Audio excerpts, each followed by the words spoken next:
All right. Before I continue with the next campaign tutorial, I want to make note of a couple of things.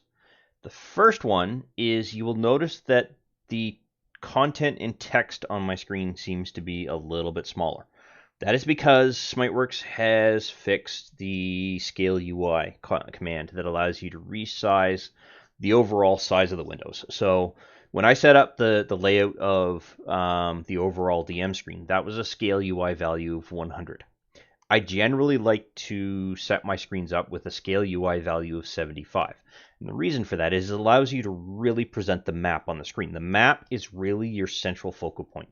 But if you compare my previous video where I was setting up the size of the screens with this current video, both on the player and on the DM side, you will see that there's a lot more room to actually play with. The chat box is much tighter and smaller.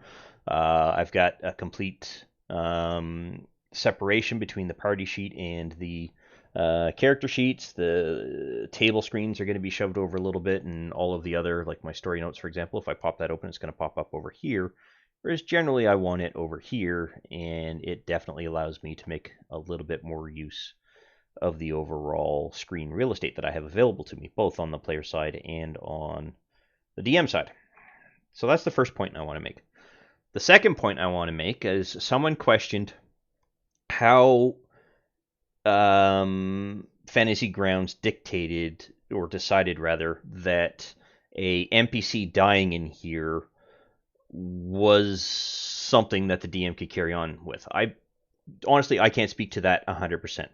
But generally what it does is, from me as a DM's perspective, I see that as, oh, okay, yes, the combat tracker is primarily set up there to affect player roles.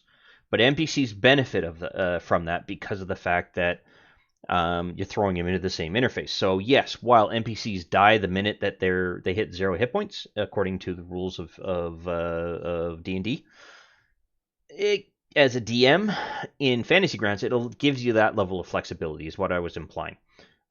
Because, like what happened with the last encounter, the entire party wiped out the goblins. Technically, you're supposed to save one of them, or the goblins are supposed to run away in order to allow the party to capture one so that they can question him and find their way to Cragmaw hideout, which is the next destination in theory. So I just wanted to make that as a small point. Third point rather, the FR, and this will be for the DMs, the FR in the fonts page is actually not French. Someone was able to point out correctly that it was actually Forgotten Realms.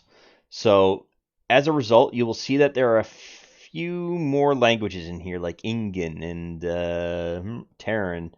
And I think there's one up here. Orin and Aquan, for example. I think those ones are coming from the Forgotten Realms language font. So I actually have both of them enabled. I don't know if you need them both enabled, but I do plan on finding out.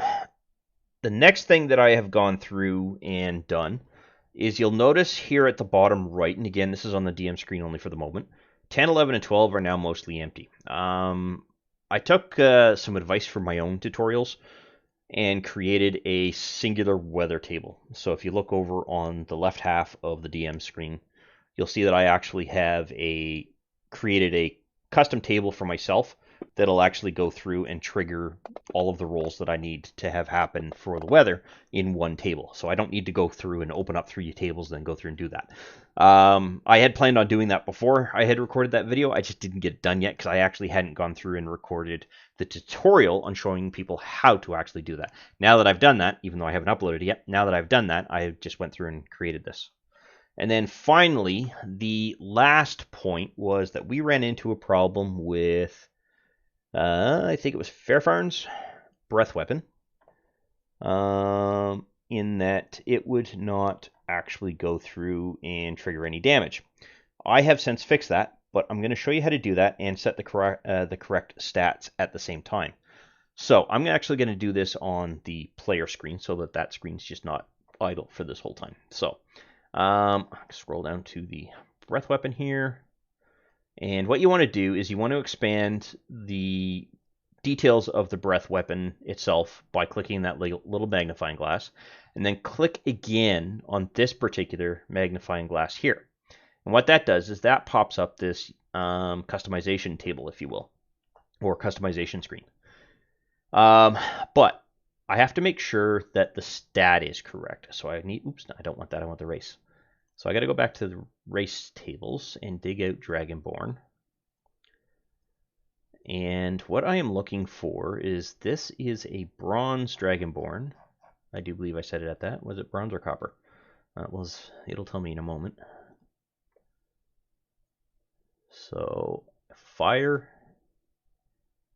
gold, fire. So I made him a reddish.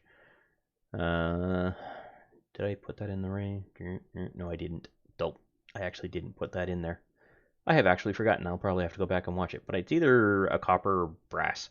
So we'll go with brass for now. The damage type is fire. The breath weapon may not be a constitution-based attack. Unless they've gotten rid of that. Breath weapon, dex, dex, dex, dex. Okay, so yeah, see here? This tells me that it is a dexterity save. So a green one, for example, poison, that would make sense that it is a constitution save. Silver and white here, that is cold, cold, that does make sense that it would be a constitution save. But fire is definitely a dexterity save, so I need to make sure that I make that adjustment. So all you do is you click through these until you get, oops, I just went right by it, until you get to dexterity. And then you click through this until you get to dexterity. Now this one's going to have a lot more in the way of options that are going to pop up here. So I want dexterity. Now, what I'm going to do is just temporarily add a NPC on the DM screen to the combat tracker. Yep, there we go. NPCs, that means you were the lower one. Alright, I'm just going to throw in Arokra here. I'm not sure entirely how to pronounce that. Make it possible that the player can actually see.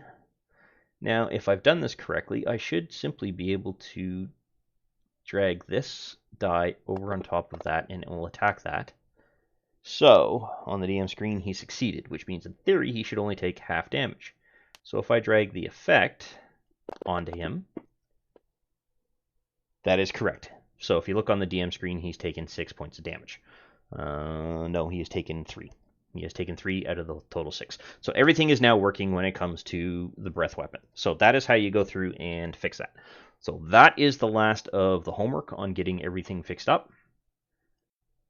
And finally, the last little thing is I'm going to try to make these episodes a little bit shorter. That way the player isn't necessarily seeing a whole lot of nothing for a whole long period of time.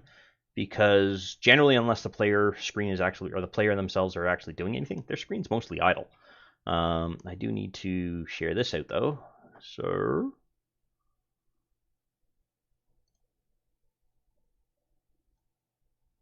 there we go. That just took a moment. And I'm going to shrink this and move all of the character detail screens over a little bit more so that I can get myself a little bit more in the way of real estate for the map. Because the map is going to be key when it comes to moving around. And unless you have a larger party, you can actually just shove that pretty close to the top there and give you room for the combat tracker down here by the dice. Okay, so this is actually a closer layout to the way that I like to have my, oops, I didn't want to grab that, I wanted to grab this, to the way I like to have my player screen laid out and organized. All right, and did I lock this one? Yes, I did. Okay. So, with that in mind, the party managed to get to Phandalin a little bit damaged, but otherwise able to get there with one piece. So, when they actually go through and enter Phandalin, and I'm going to pop open a little pin here, bring over the story element, do a quick pass through just to make sure that everything associated with Phandalin shows up in this little spot here, so I don't have to worry about doing it again. And that there's quite a few points here, so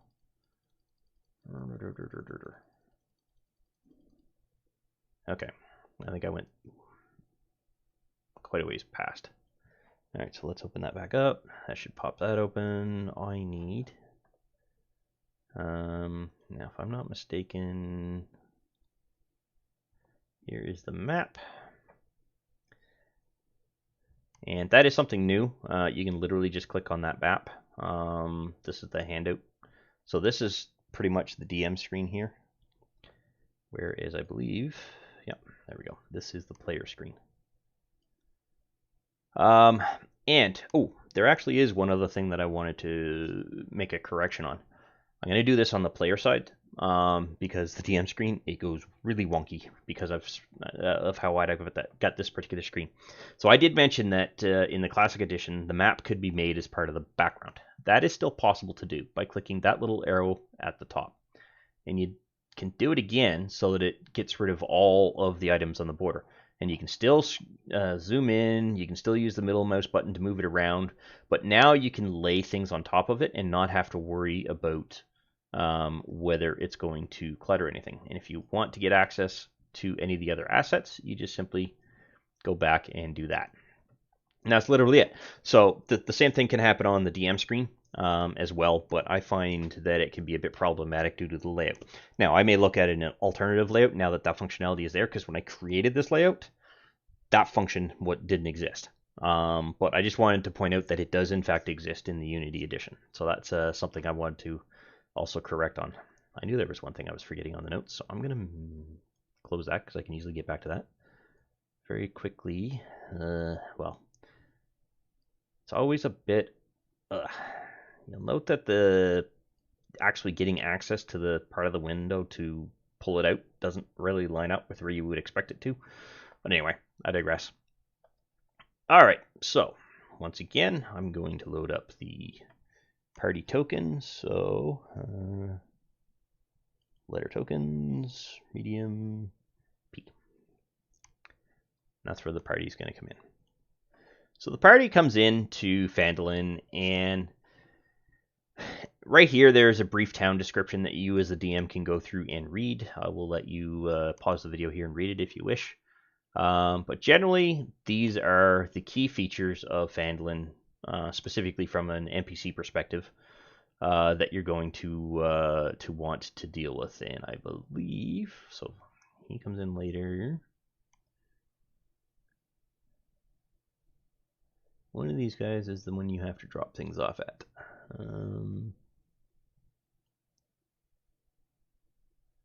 All right, so here is your primary page for Phandalin. This is generally where you get everything linked from anyway. So you want to go to Barthen's Provisions, is where the party wants to go first. That's where they are supposed to drop off the supplies. Barthen's Provisions is right here. And so if you don't see that and where my mouse is moving, that little pin that I'm surrounding is where Barthen's Provisions is. So when the party enters Phandalin, you can post this text that they can then read. And the reason why you want to post that there is, again, for the campaign ledger, if you will. And this is generally what you get before they have gone through and potentially rescued Sildar, if they've been able to do so. But in this case, the party went straight to Phandalin to deliver the supplies that they were deemed in charge of deploying delivering and making sure that they got there safe before they went back to deal with Cragmont Castle or any of the other features of the map. So the party comes into Phandalin, and they see the rutted track emerges from a wooded hillside. You catch your first glimpse of Phandalin. The town consists of 40 to 50 simple log buildings, some built on old fieldstone foundations, more old ruins, crumbling stone walls covered by ivy and briars surrounding the newer houses and shops, showing how this must have been a much larger town in centuries past. Most of the newer buildings are set on the sides of the cart track, which widens into a muddy main street of sorts as it climbs towards a ruined manor house on the hillside of the east side of town. As you approach, you see children playing on the town green, townsfolk tending to the chores and or running errands and at shops. Many of the people look up as you approach, but all return to their day-to-day business as you go by. And let's see, I've already rolled the weather, so It is normal for the season, light rain or snowfall. We'll make it rain and a light wind. So I would add as a DM on top of that despite the light breeze and the light drizzle that is currently hitting each of your heads, the track is still passable. It has not yet gotten muddy, dried out, had time to dry out over the last few days of rains, and you're not entirely certain whether those rains even made it to this particular part of Faerun. And you see smoke coming out of a lot of the log buildings.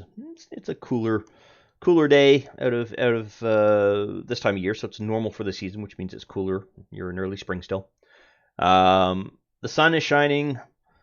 The wind is coming from the south, and it's carrying a little bit of warmth with it, but not enough to get rid of the chill.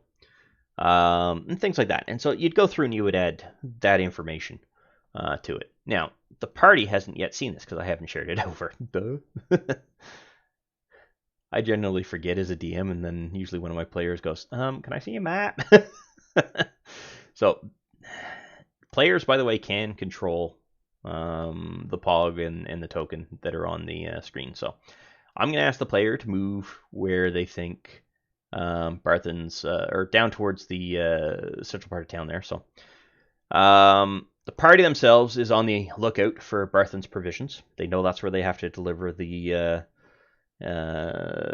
cart, and very quickly they realize that the red roof building at the top of the larger manor there, or on the north side of the larger manor, is where Barthen's provisions actually is. So they park out front and begin to let's say that let's see, who is our most charismatic of the lot.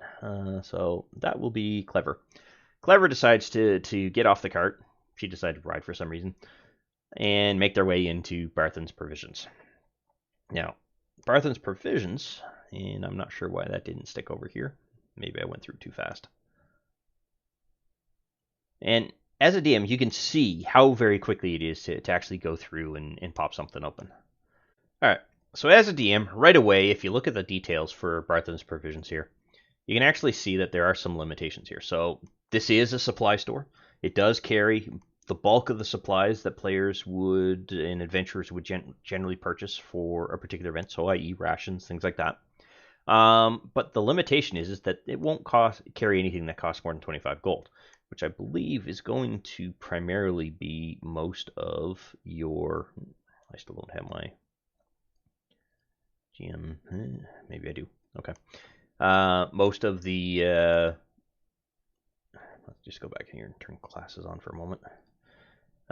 Things like martial weapons and stuff like that. So I'm just going to pop this briefly open, go to the fighter, because that's a good example. Yeah, there we go. Player's handbook. Pop the fighter open. I'll bring this over to the right monitor here. Go down to the weapons table, and specifically the adventuring gear table. Things like that. So what the guide is referring to is anything in this column, like for example, they might carry a crossbow, but they will definitely not be carrying a great sword or a great axe, that kind of thing. And on the adventuring side, or adventuring gear table,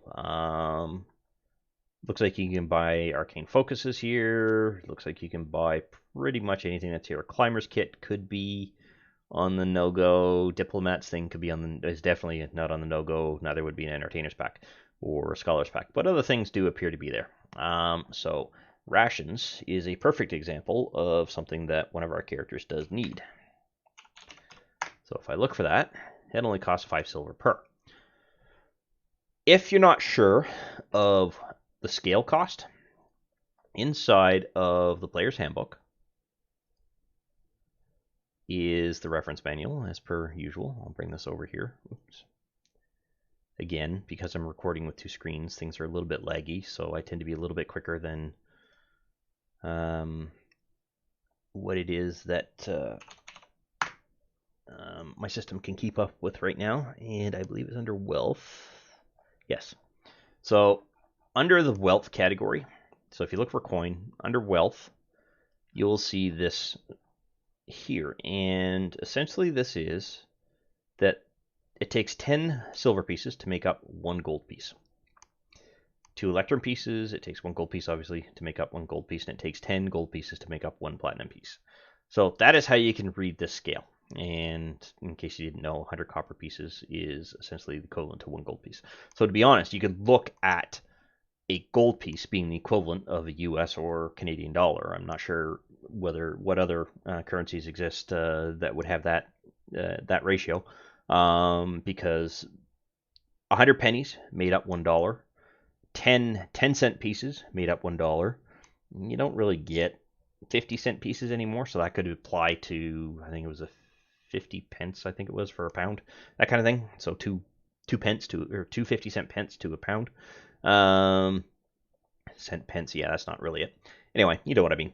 $1 to $1, and then platinum piece was equivalent to, I think, $10, yeah, in this case. That's if you have a little bit of a problem. That's how I initially rationalized how to map it out. All right, so for example, for 1 gold, they can buy 2 rations. And seeing as one of our players is a little low on rations, they may want to go through and do that. And who is that? That is, and you'll have to excuse that popping sound. That is actually my chair. And anytime I turn or shift, it goes through and pops. All right, rations. Why are you down to 1? Right. So Clever is the one that needs to go in and buy rations. Okay.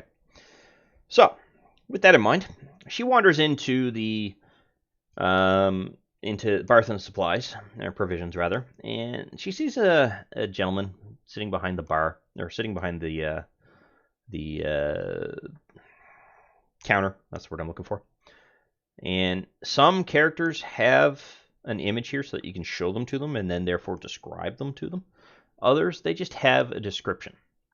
And I just wanted to make sure that from a DM perspective you saw that. So what she sees is a lean, balding human male, roughly about 50 years, with what looks to be a friendly face on him.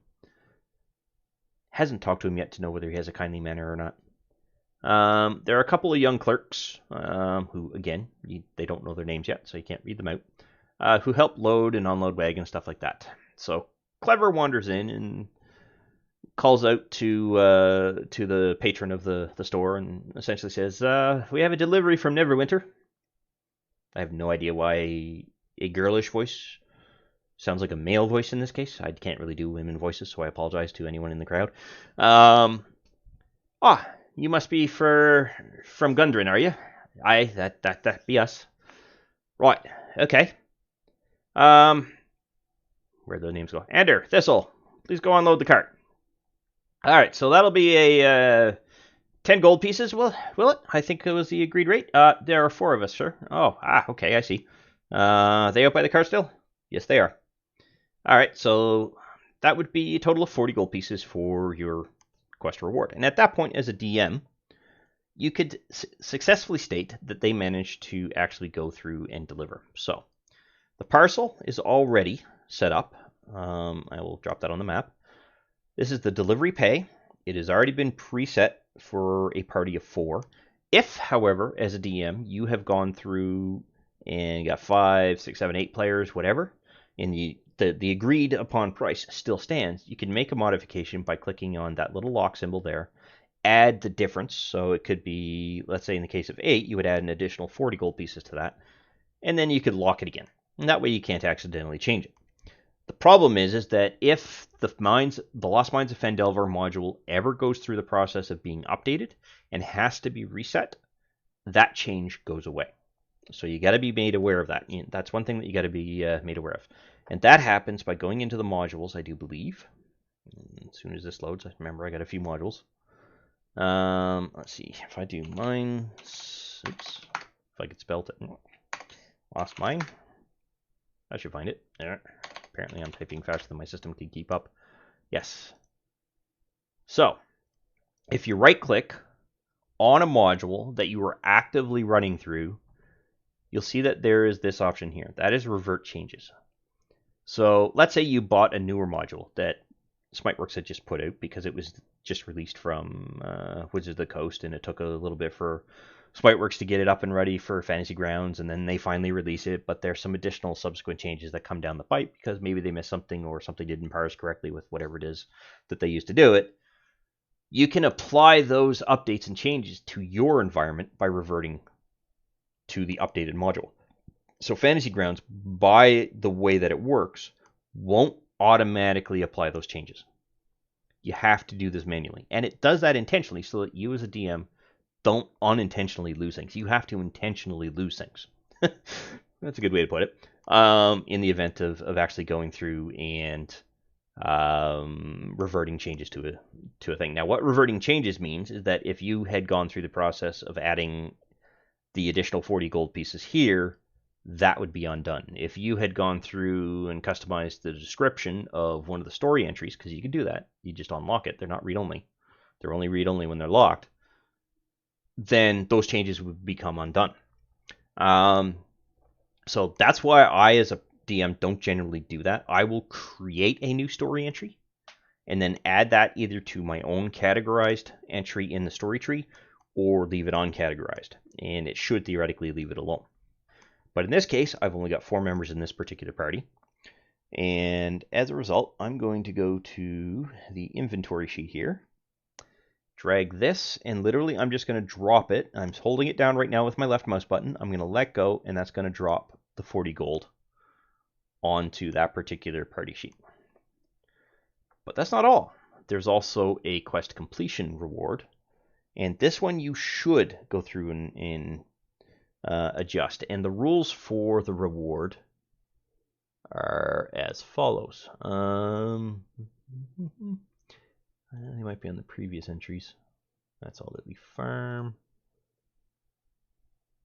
Generally, it comes through with... All right, so they go to there. They go to there. That is the parcel. That's if you brought Sildar there, so he gives you an additional stipend there. Barthen's provisions.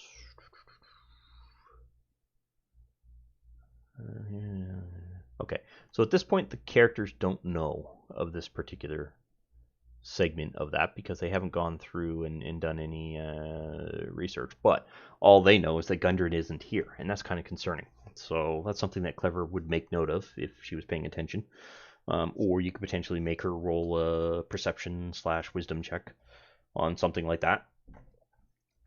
Okay, now I'm going to pop open the character inventory sheets on the player side and then scroll down to where it's gold. So right now she has 15 gold pieces. I'm going to reward this particular amount of gold out, and all I have to do is drop that. Down at the bottom, you will see in the chat window that it has divided out, and that information is equally displayed on both the player side and on the DM side. And the reason for that is so that there is an accountability. They're both going to see the same piece of information when it comes to something like that. The player total here is now 80 gold pieces, and what we should see on Clever's side is that she now has 25 gold pieces, which she does. So we know everything worked out. Okay.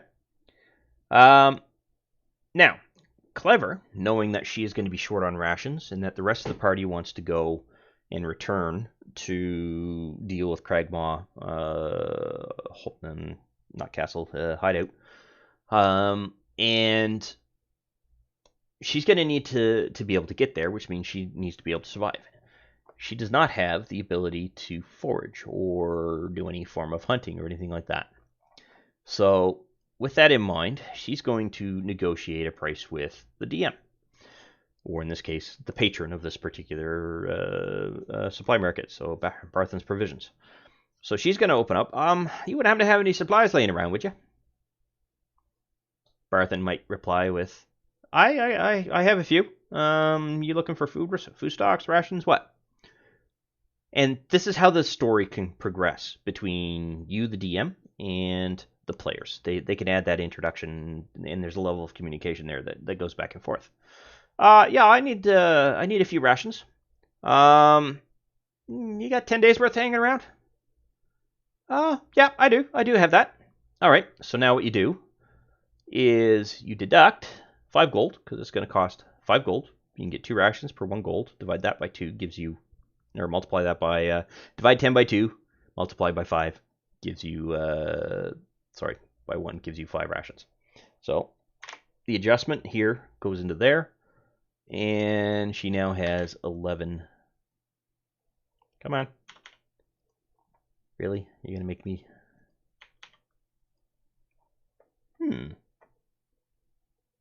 Inventory? I wonder if this is another issue of updates. On the client side.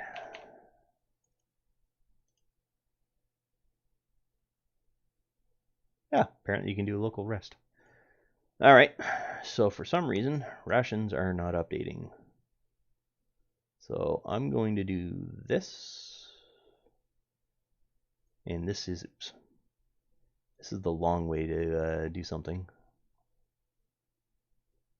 Wow, something seems to have happened over the last little. Just as an FYI, this is a pre-release of Fantasy Grounds, so there may still be some issues. Okay, so there we go. So if you do run into a problem, just close out your window, and that should update there. Yeah, so we're good. That may have been how the issue with the rations came into play with the last screen. But anyway, if I close and reopen, there's 1 day ration. So, all right. So if you run into an issue where you can't enter in text for now, just close it and reopen it. Maybe hopefully they'll get that issue resolved. I'll make note of it and send it off as a report to them. Although I have to go through and try to recreate it multiple times. But anyway. All right. So Clever takes the rations from Elmar and starts to put them into her pack. And let's see. She's going to roll at that point a wisdom check. Or perception check, rather. So passive perception is 11. Not that great. But if I do skills, perception, she is proficient in perception. There goes resetting the screen again. All right. She does look around. Where be Gundren? And Elmar goes, he hasn't arrived yet. Oh, it seems a little strange. He left a few days before we did. He should already be here. Huh, that does seem to be concerning. Well, we're going to be taking a look at another location here. We got attacked by goblins on the way here. Maybe he suffered the same consequences. All right, I will mention that to the party, and we'll go see if there's anything we can do there. Oh yeah, please let us know if you do find him. That is highly concerning. Otherwise, we're going to have some problems here. So now I've just created the hook, or rather, Clever has created the hook to allow the party to go take a look at Cragmaw Castle, or Cragmaw Hideout, rather. I keep wanting to say castle. Anyway, all right, so she goes back out. She informs the rest of the party as to the fact that Gundren isn't here and hands out the rest of the gold. Is she going to be honest enough? Let's make that a 50. Now, something I didn't show you is that there is a percentile die here. So if I take that, and all I did was right-click to get the radial menu up, I have now selected the percentile die with the left mouse button, and I'm not touching any buttons at all. In fact, I don't even have my hands on the mouse. As long as you don't touch anything, that cursor will hold on to the mouse, and this is in the player screen. Now all I do is I let go while I hold down the left mouse button, let it go, and throw it in there. She's honest enough. So she rolled a 16. Yeah, she divvies out the gold evenly, so that's all done and ready to go. Now, with that in mind, I have now set up the hook for Cragmaw Hideout. The players are going to decide to leave Phandlin. They've now gone through and supplied up, although the rest of the players, let's say they go through and buy a handful of rations each, just so that they have enough on hand. You already have 6 days, so he's going to add another 10, so that'll bring it up to 16. And he needs to reduce down to 15 here. Now, Clever did not pick up any of her arrows, but She still has a few, so she's not overly worried. Grow is going to also buy a few rations. He's at 15, so let's make that 15. Or sorry, he had 10. Sorry, he had 5 and I added 10. Apparently I can't type, think, and talk at the same time. I don't know why, it just doesn't seem to function that well. 16 and 15. Alright, so this party is set up for the equivalent number of days to be able to, or a good number of days to be able to go through and run out. So they start to make their way back. It's still early in the morning. And then they eventually leave Phandlin. And I'm just going to drop this, or delete this token from here. Reopen the map, which is here for Sword Coast. And as you can see, the P didn't disappear from here. When you grab a token from the token screen, and again, this is going to be on the DM screen, unless that token is directly applied to a creature, NPC, beast, or player, or trap, it will remain on the map. But if you link the players, let's say I had them enabled on the Phandalin map, and then when we got to Cragmaw Hideout over here, I moved the players onto that. They would disappear from the Phandalin map, and the reason for that, and I think it's just how Fantasy Grounds works with it, is to map it over. It eliminates the content, or eliminates the tokens rather, excuse me, on the original map and moves them over to the secondary map. Oh my, excuse me, I seem to have gotten a frog in my throat. I hope that doesn't happen every video. Anyway, so in the case of when we get to Cragmaw Hideout, I didn't have any of the player tokens placed anywhere, so they'll just simply get dropped into place and they won't disappear from anywhere else, except maybe the order screen. And I'm kind of hoping that that doesn't happen, because that is an irritant, to be honest. I would prefer that anything that is on this order screen remains on the order screen, so that you can just drag and drop them on the map in the same order. Otherwise, you get if it takes 3 weeks for the party to go through Cragmaw Hideout, just due to time constraints or whatever, you might forget what the original order is on the actual marching formation, and then not place them the exact same way, or forget to put them back. Leave them there. That's all I ask. Leave them there. Anyway, another one of my gripes, and I'll probably mention that a few more times. Alright, so the party heads out of Phandalin. Let's say they only got 2 squares back because of where they originally were and whatnot. And they go through and do a bit of a rest. Let's see, they were mostly in town, so we'll go back to here. So where did my encounter... Oh, right, I keep forgetting. There we go. Let's see if they get a night encounter. They do not. So they get a nice quiet rest in the various orders. 1, 2, 3. Now, if I know that a player party is going to get to a story element that could theoretically have a series of fighting in it, I won't throw an encounter at the party when they're this low level. One, it interrupts the flow of getting the party there. You don't want players to always be on the world map. You want them to be in whatever map that they're dealing with for encounters or for role-playing and whatnot. Traveling from place to place, you can add a bit of a role-playing effect to it, but it generally is not something that... it's there for transition. It's not really there for a huge role-playing aspect of it. It's part of the story, essentially what it comes down to. So that is episode 2 for the campaign series, and we will see you in the next episode.